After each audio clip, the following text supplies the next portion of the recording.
These cards do not work with their commanders, and you might be playing them in your decks. I'm Mia, and I'm making content for the internet. I'm BZ. I know what a Horrel is, and we're the Nitpicking Nerds because we're sponsored by Card Kingdom. It's the best way to buy Magic cards or a Magic product. Just get all your stuff from Card Kingdom. You can use our link in the description to see what we personally would recommend buying, and every purchase you make on Card Kingdom helps support us and the channel and you because you get Magic cards. Free shipping on orders $50 or more, sealed, singles, whatever that you need, they have it. We're also sponsored by Moxfield. There's an ad somewhere in the video. If you said you got it right, you're a liar because you can't guess it because you're going to be wrong. We're also sponsored by Dragon Shield, best sleeves in the multiverse. Good sleeves. If you use the code Nerds at checkout, you can save 5% of your real money tax dollars on your entire order, including the Spirit Animal sleeves, which are super cute and perfect for Bloomborough. We also have a Patreon where you can see exclusive gameplay that we play with content creator buddies on Spell Table. We also have podcasts that couldn't quite fit into our YouTube schedule that are still interesting videos that we wanted to make. All that stuff and more you can find on Patreon if you just, throw us $1 or $2, and then we'll give you some content in return. You can get more nerds that way. But what we're doing today is a very interesting video. These are some of my favorite videos to make because they require a ton of research and a ton of going back and forth between various sources to figure out, are there cards that people are playing that just kind of don't work? The answer is, of course, yes. We're going to be looking at cards that see tons of play in certain commander decks that actually don't work with the commander at all, and they're kind of a mistake. We're going to be using EDH Rec for stats, and we'll just show you that these cards, while they are seeing a lot of play, actually do not work, and in most cases should probably just be taken out of the decks. I feel like a lot of times players with EDH Rec will go oh yeah, that sounds really good, and put it in, and it's kind of like that compounding effect of, oh, I see a lot of people have it in, I should put it in, and it's just these are going to make your decks that much better. One note, you still can play all of these cards that we're about to mention. We're not telling you have to take them out, but I think probably 99% of people will want to take them out after we sort of explain why. That there's just some weird rules going on with a lot of these cards that actually just don't make them as cool as they seem. So number one is Twinning Staff. We're going to read these cards, then we're going to tell you what commander they see playing, then we're going to tell you how much play they see, and then we're going to go over the actual problem with the card. So Twinning Staff is 3 mana for an artifact. If you would copy a spell 1 or more times, instead copy it that many times plus an additional time. You may choose new targets for the additional copy, and it has 7 tap. Copy target instant or sorcery spell you control. You may choose new targets for the copy. Okay, this is a card that is seeing play in Zethi Arcane Blademaster. That is 1 blue-white for a 3/3 multi-kicker with white or blue. And when it enters, exile up to X target instant cards from your graveyard, where X is the number of times she was kicked. Put a kick counter on each of them. And whenever Zethi attacks, copy each exiled card you own with a kick counter on it. You may cast the copies. So Twinning Staff is in 12% of 5,800 Zethi decks. There is a problem with this, though, and that is that Zethi copies the cards, which is different from copying instant and sorcery spells. Cards are spells on the stack, but that's kind of different from copying spells with Twinning Staff because they're not spells anywhere else. That's a very weird distinction, and I feel like it doesn't come up that often, which is why we see a lot of people playing Twinning Staff in Zethi or Chun-Li. Yeah, a card is considered a spell when it's on the stack, but if it's in any other zone, like the graveyard or not the battlefield, it's a card. So what we're looking at is you can look at cards like Mizzix's Mastery or Snapcaster Mage. They are worded in such a way that they say, exile an instant or sorcery card from your graveyard because they're cards in that zone, and just like in exile, they can't be spells because they're not on the stack. So they're cards, and we're copying a card to then put it on the stack as a spell. So it's really confusing. It's not super intuitive. However, Twinning Staff does not do anything with Zethi. You could, Twinning Staff is designed for someone to play, a Cultivate, and then you twin cast it, you copy it. Then Twinning Staff says, oh, great, you're going to copy this thing? Well, copy it again. But when you're copying a card from exile, it's not the same as a spell. If you do have other copy effects in your deck, this could work very well with it. But if you only have it for your commander Zethi, it shouldn't probably be in there because it doesn't work exactly like it should. Yeah, if you just have Zethi out and Twinning Staff, they will have literally no interactions together that are positive. The next example is the difference between no mana cost and 0 mana cost. These are cards like Ancestral Vision, which has no mana cost, but you can suspend it for 4 with a single blue mana. Target player draws 3 cards. An Inevitable Betrayal, spend 3, 1 blue, search target opponent's library for a creature card, put that onto the battlefield under your control, then that player shuffles. In Fibblethip, Lost on the Range, which has to do a lot with plot. 1 blue for a 1/1 with Ward 2. You can look at the top card of your library at any time. The top card has plot. The plot is equal to its mana cost. cost. And you can play non-land cards, or you can plot non-land cards from the top of your library. Ancestral Vision sees 34% of 650 decks of Fibblethip, and Inevitable Betrayal is in 27% of decks of 650. The only problem is there is a difference between 0 mana cost and no mana cost, which makes the interaction a bit tricky. Yeah, this one's really weird because we know that the mana value of a object with no mana cost is 0. However, Fibblethip is checking the cost, and when cards specifically ask for the cost of a card, they're looking for what is in the top right corner exactly. So the problem with this is that Ancestral Vision and Inevitable Betrayal don't have a mana cost. They have nothing there. And it's very much different than if it had 0 there. So Fibblethip cannot plot these cards from the top of your library because no cost exists, and therefore it cannot be paid to plot these cards. So if you're looking to go off with your Fibblethip deck and just start churning out plots from the top of your library, these will stonewall you. They will actually stop you from being able to plot them because they are a brick that you have to somehow get past. They're an obstacle instead of like a value piece. That is pretty rough. Usually these are seen in Cascade decks, and I don't think you're really going to be playing much plot with Cascade in your Fibblethip decks. But if you do have Jace Reawakened in here, you can plot them with him, just not with Fibblethip, because they do have a mana value less than 3. The next one is interesting because I think this might be more of like a flavor fail than anything else, but it is seeing play. Number 3 is Leyline of the Guild Pact. This costs white-green hybrid, blue-green hybrid, black-green hybrid, red-green hybrid for an enchantment. If it's in your opening hand, you can begin the game with it on the battlefield. Each non-land permanent you control is all colors, and lands you control are every basic land type in addition to their other types. So it sort of color fixes you, and it says all your creatures are rainbow. And this is seeing play in Niv Mizzet Guild Pact. This is Wooburg for a 6/6 flying with hexproof from multicolored. And when Niv Mizzet deals combat damage to a player, it deals X damage to any target. Target player draws X cards, and you gain X life, where X is the number of different color pairs among permanents you control that are exactly 2 colors. So Niv Mizzet Guild Pact, Leyline of the Guild Pact, that's him. I understand. This is in 20% of 1,200 Niv Mizzet decks, but there is pretty much just one glaring problem to me that shows up that I think results in maybe Leyline of the Guild Pact should not be in any Niv Mizzet Guild Pact decks. Niv Mizzet checks for permanents that are exactly 2 colors, and if you have the Leyline out, you can never satisfy this condition because now all of your non-land permanents have to be all colors. So if you have Leyline of the Guild Pact and Niv Mizzet Guild Pact, Niv Mizzet is just a 6/6 flyer with no other words. He can never trigger. I feel like people were seeing how beefy this was in other formats, and they were like, let's try and put it in Commander because, I don't know, there's so many cool cards that make their way to Commander from other formats, but unfortunately this combo does not work really well. I feel like people also get like the mutate type deal wrong, like with the changelings too, and it's kind of a similar deal. The next one we want to talk about is Sundial of the Infinite. It's a 2-mana artifact. If you pay 1, tap it, you can end the turn, but only during your turn. This is found a lot in Delina Wildmage. She is a 3 red for a 3/2. When she attacks, you choose target creature you control, roll d20. If you get 1 through 14, you can create a tapped and attacking token that's a copy of that creature, except it's not legendary, and at the end of combat, exile that creature. If you get 15 to 20, you can create one of those tokens and then roll again. This has a lot of potential because you can make a ton of tokens. And Sundial of the Infinite is found in 20% of 2,100 decks with Delina.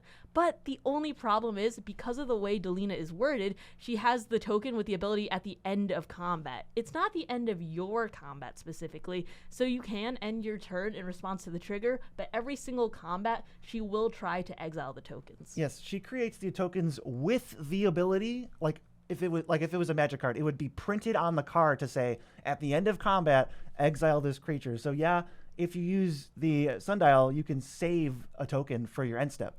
And then when it goes to the next person's combat, as soon as that combat's over, the creature's like, hey, I want to get out of here. I got to get exiled again. So Sundial of the Infinite, I really don't see any way to protect the Delina tokens for a turn cycle with Sundial. It really just doesn't work in the way that you might think it would. So I think those 20%, we can shave it down to maybe 5%. I understand that Delina decks might have other stuff going on where they're creating delayed triggers that they can end their turn with, but it will not do anything with Delina's. It just has really specific wording.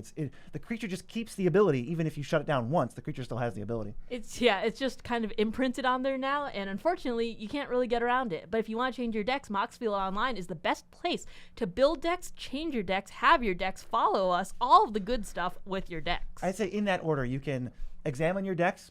20% of the Delina players, if you play Delina, there's a 20% chance that you have this card that I think probably you don't want to play. Is that how it works? Doesn't actually work. Yeah. And so then you can go to your Moxfield deck, update it very easily, find your sundial, cut it, add something awesome like Mountain maybe, and then you're good to go. Moxfield.com, that's the best way to build decks. And we're going to go to the next card, which is Triarch Praetorian. This is a very interesting one. 1 and a black for a 2/1 flyer. When it enters from a graveyard, you draw 2 cards and you lose 2 life. And then it has Unearth for 4 and a black. So you can pay for 5, bring it out from the graveyard. Then cool, you draw 2 and you lose 2. It's in Lurrus of the Dream Den. Lurrus has a companion restriction that we don't really care about. Each permanent in your deck has mana value 2 or less, but this is as a commander, so it doesn't really matter. It has lifelink, it's a 3/2, and once during each of your turns, you can cast a permanent spell with mana value 2 or less from your graveyard. So that's what we really care about. Now, Triarch Praetorian is in 36% of 1,775 Lurrus decks, so a third of Lurrus players are playing this, and I'm assuming what they're trying to do is have Lurrus on the battlefield and Triarch Praetorian in the graveyard, and then they're going to pay 2 mana, and they're going to cast Triarch Praetorian from the graveyard. But if you follow that sequence of events, nothing happens. When you cast a creature from your graveyard, it goes onto the stack first, and then it goes from the stack to the battlefield. And I know that's like kind of a bummer, and it's a little weird, but the game won't see that card as entering from the graveyard. It has to be direct. It has to be like a 1/2, not a 1 over here and then down. I feel like that we see this a lot in like Carador decks overall with, because just Unearth versus just casting, just 2 different things.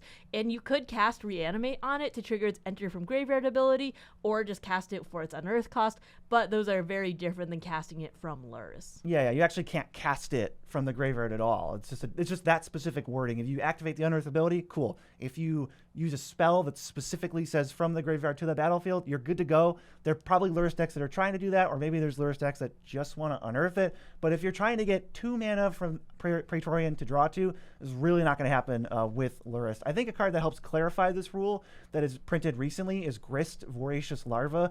I'm going to read the text that's relevant on it. It just says, whenever Grist Voracious Larva or another creature you control enters, if it entered from your graveyard or you cast it from your graveyard, you can pay green and transform Grist. This is another example of like how the templating is supposed to work. Grist wants to check for every possibility of coming out of the graveyard. So it says specifically enters from graveyard or cast, because if it only said enters, then something like a Carador or a Lurrus wouldn't trigger the Grist. I mean, I just feel like there are so many little interactions in Magic that it's easy to make just a mistake like this. It's so confusing.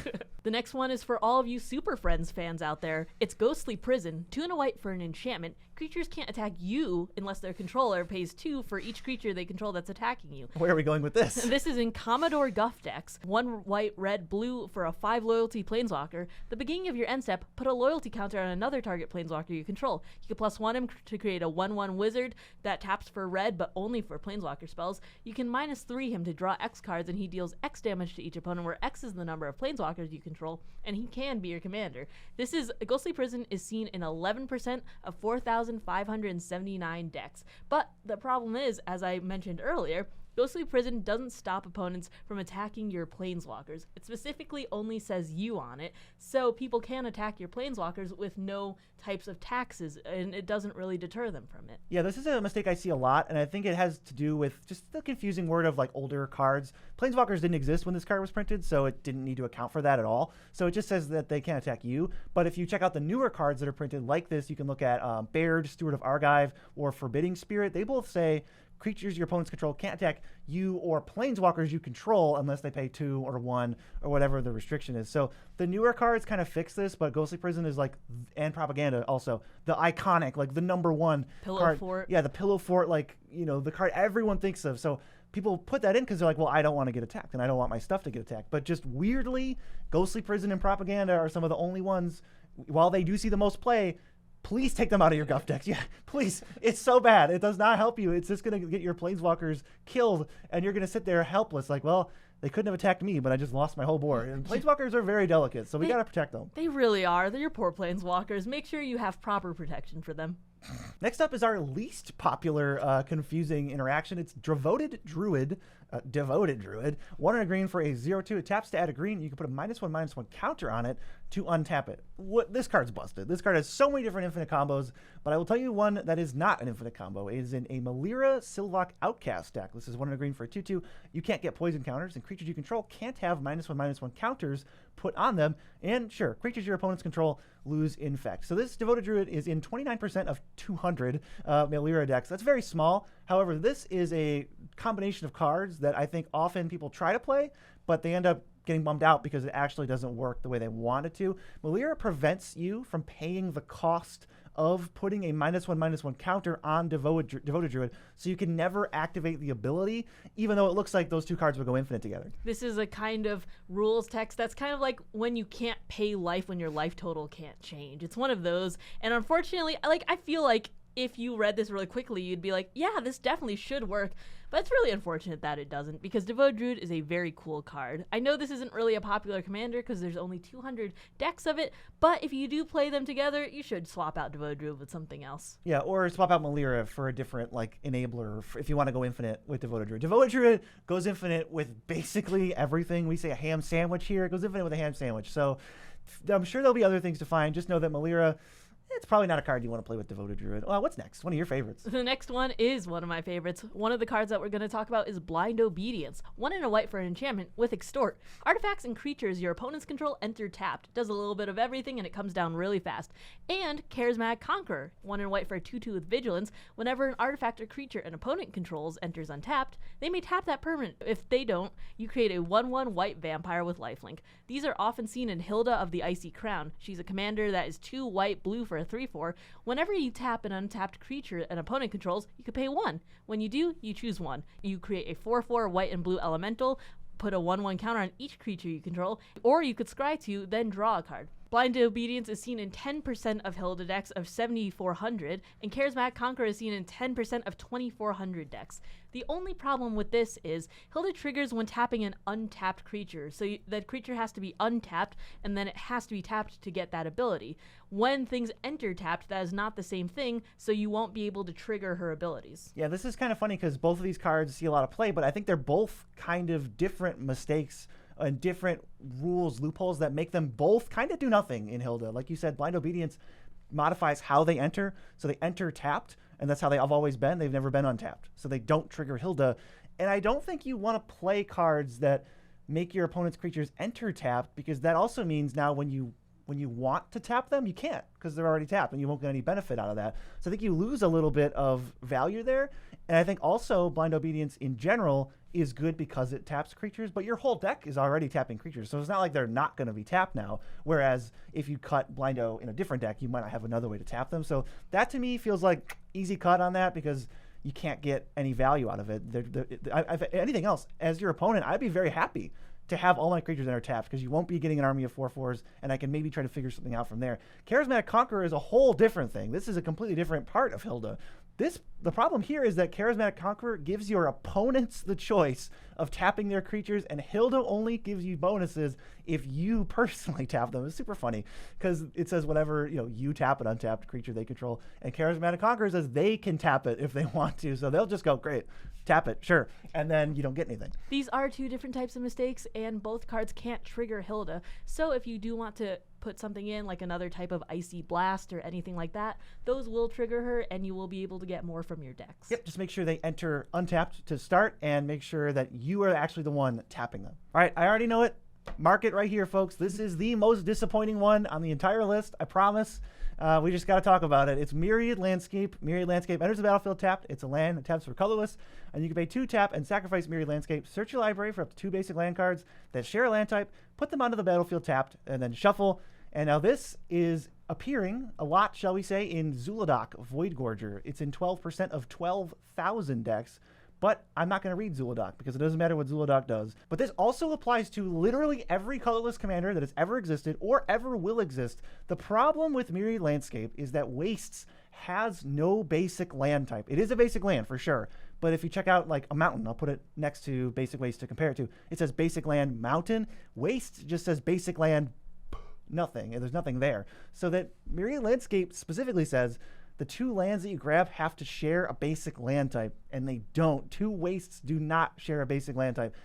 You can get 1 wastes for some reason off of a Myriad Landscape, but I promise you that's terrible, and you probably don't want to do it. I think it's unfortunate, but every single Mirri landscape in every single colorless deck is just a tapped land that doesn't do anything. I mean, technically, it procs Field of the Dead if you're looking for that in your colorless deck, and it just really counts for that. But unfortunately, it does feel really bad when you have to go, actually, it doesn't, you can't get to. I mean, you can if you want, like, casually, but technically. The rules say no, and I do tend to follow the rules of Magic. It's just a bummer. I mean, just cut Mirror Landscape from the colorless decks, put in literally anything else, and it'll be good. It'll be good. It'll be better. The next one we have has to do with a very popular creature type. Or is it? It's Roaming Throne. This is a 4-mana 4/4 with Ward 2. When it enters, you choose a creature type. It's the chosen type in addition to its other types. If a triggered ability of another creature you control of the chosen type triggers, it triggers an additional time. This is often seen in Ghost Shintai of Life's Origin. 3 green for a 5/5 legendary enchantment creature Shrine. Wooburg, and tap it, you could return target enchantment card from your graveyard to the battlefield. When it or another non-token shrine you control enters, you create a 1/1 shrine enchantment creature token. Roaming Throne is seen in 18% of 3,200 decks, but there is a problem with this. Shrine is not a creature type, it's an enchantment type, and that is kind of weird. It's kind of a corner case because you don't usually see enchantment types on creatures. So when Roaming Throne comes in, you can't name Shrine to trigger that additionally times. So you can't really have any of those kindred payoffs from Roaming Throne because they won't trigger with Shrines. Yeah, I can't fault anybody for this one. This is weird. This isn't even something I think that is intuitive at all. You kind of just have to know from looking it up, personally, or from hearing it from us, that Shrine just isn't a creature type. It's super weird. It's an enchantment type. You see this on the original Shrines, the Hondens. They are enchantments that have the type Shrine. And if you look at some of the legendary creatures from Neon Dynasty, and including Ghost Shintai, they're some of the only creatures in Magic that just don't have a creature type. And normally in Magic, creatures have creature types, but they just have the enchantment type Shrine. And it just kind of says, I mean, the moral of the story here is that Roaming Throne just can't help your shrines at all because it's not a valid thing to name. You can't name Shrine. It says choose a creature type, not an enchantment type. The thing you could do if you really are desperate to of Roaming Throne is you could put in cards that change the creature types of your creatures so that now your shrines are, all types with like Maskwood Nexus, and then you could name like Frog with the Roaming Throne. That feels like too much work. I don't know what you think. I feel like that's a lot of legwork, but I am sure that if you have a Roaming Throne and you take it out of this deck, I'm sure it finds a home in another deck. But if you are looking for our deck advice somewhere else, why don't you check out this video? It has a lot of Bloomborough advice.